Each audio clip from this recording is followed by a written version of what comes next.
मंगलम भगवान वीरो मंगलम गौतमो प्रभु मंगलमेस्तुलिभद्राय जयन धर्मोस्तु मंगलम् जयन धर्मोस्तु मंगलम् जयन धर्मोस्तु मंगलम् जी हत जोड़ गुरानु मेरी वंदना जी हत जोड़ गुरानु मेरी वंदना एक बार वंदना हजार बार वंदना एक बार वंदना लाख बार वंदना करोड़ बार वंदना लाख बार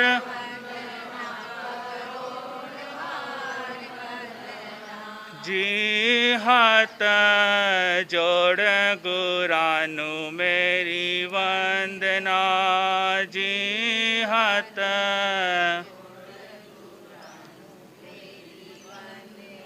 इन्हीं वंदना में बने भावों में सर्वप्रथम शासनपति श्रमण भगवान महावीर स्वामी जी के पावन पुनित चरणों में मेरे हृदय के अनंत अनंत वंदन। महाविद्य क्षेत्र में विराजमान अरिहंत परमात्मा सिमंदर स्वामी भगवान के पावन पुनित चरणों में वंदन और नमन। अत्र विराजित मेरे हृदय के आयाम संसार रूपी दलदल से निकाल करके संयम रूपी राजमहल पे बिठाने वाले ऐसे आचार्य भगवान के पावन पुनित चरणों में बंधन और नमन। मेरे हृदय सम्राट परम पूज्य गुरुदेव श्रमण संघ प्रमुख मंत्री जी महाराज साहब के पावन पुनित चरणों में बंधन और नमन। अत्र विराजमान श्री शुभम मुनि जी, समित मुनि जी, निशांत मुनि जी महाराज साहब के पावन पुनित चरणों में बंधन और नमन। आत्म प्रिय सूर्य मुनि जी महाराज साहब, महासाध्वी ऊर्जा जी महाराज साहब एवं धर्म प्रेमी बंधु एवं माताओं बहनों, आज नव वर्ष 2023 क्या हुआ है प्रारंभ। आज का दिन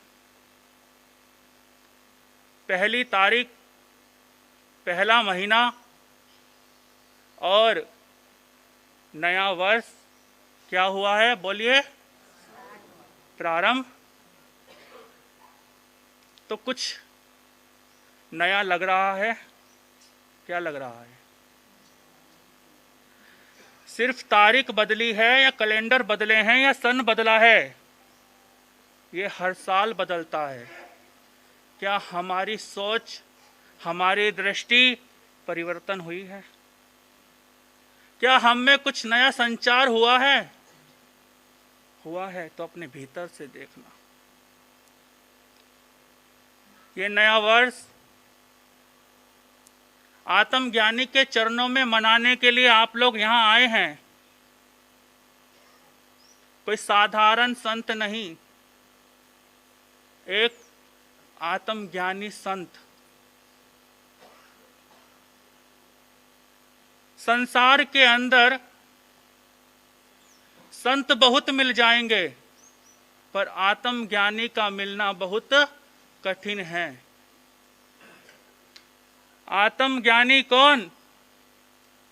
जिसने संसार के बाहर के ज्ञान को छोड़कर अपने भीतर के आत्मज्ञान को क्या किया है, प्रकट किया है। ऐसे आत्मज्ञानी सतगुरुदेव के श्री चरणों में आपने अपने वर्ष की शुरुआत करने के लिए यहाँ आए हैं। क्यों आए हैं? कि उनकी कृपा की दृष्टि आपके ऊपर, बोलोगे तो थोड़ा बोलने में आनंद आएगा और सुनने में भी तो थोड़ा साथ साथ दो मेरा, कि उनकी कृपा की दृष्टि आप पाने के लिए यहाँ आए हैं। तो यदि उनकी दृष्टि पानी है तो आपको भी अपनी दृष्टि कैसी करनी पड़ेगी? बोलिए, कैसी करनी पड़ेगी? कि उनकी आत्म दृष्टि पाने के लिए आप आए हैं, तो अपनी आत्मा को भी क्या करना पड़ेगा? जगाना पड़ेगा कि नहीं? या सोए रहना है? नया वर्ष है तो नई उमंग के साथ आज संकल्प इस चरणों में करना है कि मुझे भी अपनी दृष्टि को क्या करना है? शुद्ध करना है। क्या करना है? अपनी दृष्टि यानी सम्यक दर्शन क्या करना है? दर्शन को शुद्ध करना है। अपनी श्रद्धा को परिपक्व करना है। आनंद घन कितने बड़े एक संत हुए हैं, और आचार्य भगवंत अपने प्रवचन में कहीं बार ये सूत्र बोलते हैं। तो मेरे मन में आया कि आज आप सब ने बहुत कुछ इस संसार में कमाया, तो बड़े बड़े उपदेश देने से कोई फायदा नहीं है। मुझे लगता है कि आज सिर्फ श्रद्धा की बात की जाए, क्योंकि श्रद्धा यदि हमारी शुद्ध हो गई, दृष्टि हमारी परिवर्तन हो गई, तो संसार में रहते हुए भी कमल की भांति हम अपना जीवन यापन कर पाएंगे। तो आनंद घन का सूत्र है, न तत् ध्यानम न तत् ज्ञानम न तत् शीलम न तत् व्रतम सम्यक दर्शन विहीनस्य सर्व भवे निरर्थकम। कि यदि आपके भीतर सम्यक दर्शन, आत्म दर्शन, आत्म दृष्टि, आत्म ज्ञान, आत्म रमन, आत्म चिंतन पर यदि आपकी अटूट श्रद्धा नहीं है, तो वो ध्यान ध्यान नहीं है, वो ज्ञान ज्ञान नहीं है, और वो शील शील नहीं है, वो व्रत व्रत नहीं है। भगवान अपने प्रवचनों में बहुत बार बोलते हैं। ध्यान शिविर में भगवान की वाणी में आपने कहीं बार सुना है और कहीं बार आपने शास्त्रों में पढ़ा है कि कुछ भी कार्य करोगे, आप व्यापारी हैं, बनिए हैं, महाजन हैं, सबसे पहले जानते हैं जहाँ फायदा होता है वहाँ जाते हैं। जाते कि नहीं जाते? कमाई का साधन भी वहीं ढूंढते हैं जहाँ आपको लाभ होता है। और यहाँ भी यदि समय देने के लिए आए हैं तो लाभ पाने के लिए। तो हर एक कार्य में क्या ढूंढते हैं? बोलो, क्या ढूंढते हैं? लाभ ढूंढते हैं।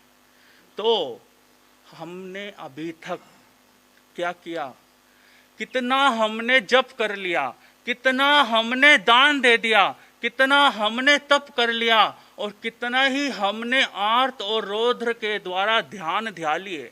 4 ध्यान हैं, आर्त ध्यान, रौद्र ध्यान, धर्म ध्यान और शुक्ल ध्यान। परंतु शास्त्रकार कहते हैं, भगवान की वाणी कहती है कि कुछ भी करो, कोई भी क्रिया करो, पर उसमें यदि दर्शन शुद्ध नहीं है, अपनी दृष्टि शुद्ध नहीं है, अपना ज्ञान शुद्ध नहीं है, तो कुछ भी करना आपका असार्थक। तो मैं आपको आज सिर्फ एक छोटा सा ही सूत्र दूंगा, कोई बड़ी बात नहीं करूंगा, ज्यादा समय आपका नहीं लूंगा। बस एक बात कहूंगा कि ये श्री चरणों में आए हैं, ऐसे सम्यक दृष्टि, सम्यक ज्ञान की धारा को जो अपने भीतर निरंतर निरंतर जगा रहे हैं। आप सब जानते हैं कितना बड़ा त्याग भगवान करके यहाँ बैठे हैं। वो कोई आसान खेल नहीं है। व्यापार में करोड़ों का नुकसान हो जाए, कितना दिल में लगता है। इनका त्याग देखो कि व्यक्तित्व को गौण करके अस्तित्व के लिए यहाँ बैठे हैं। बैठे हैं कि नहीं बैठे हैं? कितनी बड़ा त्याग है, कोई मामूली त्याग नहीं है। जिस दिन संयम लिया था, घर 1 सेकंड में छोड़ दिया था, परिवार को 1 सेकंड में छोड़ दिया था, पर मोह को छोड़ना बहुत, बोलो है या नहीं? है या नहीं? पर इस ज्ञानी ने, सतगुरु ने अपने मोह को त्यागने के लिए, मोह को छोड़ने के लिए व्यक्तित्व को गौण किया है, क्योंकि व्यक्तित्व से ही क्या होता है? मोह की शुरुआत। और अस्तित्व को जगाने के लिए सतगुरु यहाँ बैठे हैं, मौन साधना में अपने आप को तपा रहे हैं, अपने भीतर सम्यक दृष्टि उन्होंने प्राप्त की है और साई शंकित उन्होंने प्राप्त कर उस मोक्ष के रास्ते पे कदम बढ़ा लिया है। आप और मैं धन्य हूँ, आप और मैं धन्य हूँ कि ऐसे सतगुरु की चरणों में हमें आने का सौभाग्य मिला है। ऐसे आत्मज्ञानी की आत्म दृष्टि को पाने का। शेरनी का दूध कौन से पात्र में ठहरता है? कौन से पात्र में? तो आत्म दृष्टि की आत्म कृपा भी उसी के ऊपर ठहरेगी जिसकी दृष्टि सम्यक दृष्टि होगी, जिसकी दृष्टि आत्म दृष्टि होगी। बाकी सोने के पात्र में शेरनी का दूध ही ठहरेगा, आप सब जानते हैं। तो आत्म दृष्टि पानी है तो अपने भीतर से भी पुरुषार्थ करना होगा कि हमें भी आत्म दृष्टि अपने भीतर से जगानी है, कि सिर्फ सुनना नहीं है। तो नया वर्ष सब जानते हैं आया है, तारीख बदल गई, कैलेंडर बदल गए, साल बदल गया, हर साल बदलता है, कितने साल बदल जाएंगे, पर हमें अपनी क्या करनी है? सोच बदलनी है। क्या करनी है? कि दृष्टि को परिवर्तन करना है। आप सब देखिए कि आज तक आपने क्या किया, जीवन के अंदर भौतिकता को महत्व दिया है। क्या किया है? भौतिकता को महत्व दिया है, पर आज से अपने भीतर संकल्प कर ले कि मुझे आध्यात्मिकता को महत्व देना है। किसको महत्व देना है? भौतिकता को मैंने बहुत महत्व दिया है, पर ये वर्ष मेरा ऐसा हो कि मैं आध्यात्मिकता को महत्व दूं। मैंने अब तक धन को महत्व दिया है, मैंने अब तक धन को महत्व दिया है, पर आज से मैं आत्म धन को महत्व दूंगा। ये संकल्प अपने भीतर कर लेना। आज तक मैंने क्या किया है? बोलो, आपने किया है? क्या किया है? धन को महत्व दिया है, पर आज से मैं आत्म धन को महत्व दूंगा। अब तक मैंने भोगों को महत्व दिया है। किसको महत्व दिया है? अभी तक मैंने भोगों को महत्व दिया है, आज से मैं त्याग को महत्व दूंगा। क्या करूंगा? क्योंकि त्याग है तो सब कुछ है। आज से मैं, और अब तक मैंने अर्थ को प्रमुखता दी थी, आज से मैं परमार्थ को प्रमुखता दूंगा। ये मैं आपको ये 4 सूत्र दिए हैं। ये 4 सूत्र में से कोई भी सूत्र अपने भीतर आपने जगा लिया और आपका यहाँ आना, आपका यहाँ पे भगवान का मंगल पाठ सुनना सार्थक होगा। अन्यथा तो हर साल की भांति आप नया साल मनाएंगे, नए साल में प्रवेश करेंगे, फिर वही क्रिया दोबारा दोहराएंगे। तो फिर आप सब जानते हैं क्या आपने इस गए हुए वर्ष में हासिल किया है और आने वाले वर्ष में क्या हासिल करेंगे। तो बस इतना ही कहना चाहूँगा कि अपनी दृष्टि को सम्यक करें, अपनी श्रद्धा को शुद्ध करें, इतना मजबूत अपनी श्रद्धा को कर दें कि कोई भी आए हम अपनी श्रद्धा को बिल्कुल भी डिगा। सुदर्शन सेठ हमारे सामने उदाहरण हैं। उनकी श्रद्धा को डिगाने के लिए कितना बड़ा उपसर्ग अर्जुन मालिक के द्वारा आया था, परंतु उस सम्यक दृष्टि की दृष्टि इतनी अटल थी कि वो डिगने वाला नहीं था। तो ऐसी सम्यक दृष्टि अपने भीतर भी पैदा करें तो आपका और हमारा ये नववर्ष मंगलमय होगा। यही कहकर के मैं अपनी वाणी को विराम दूंगा। ये वर्ष 2023 आप सबके लिए मंगलकारी हो, शुभ हो और आपके भीतर आत्मदृष्टि बढ़ाने वाला हो। यही कहकर के मैं अपनी वाणी को विराम दूंगा। ओम।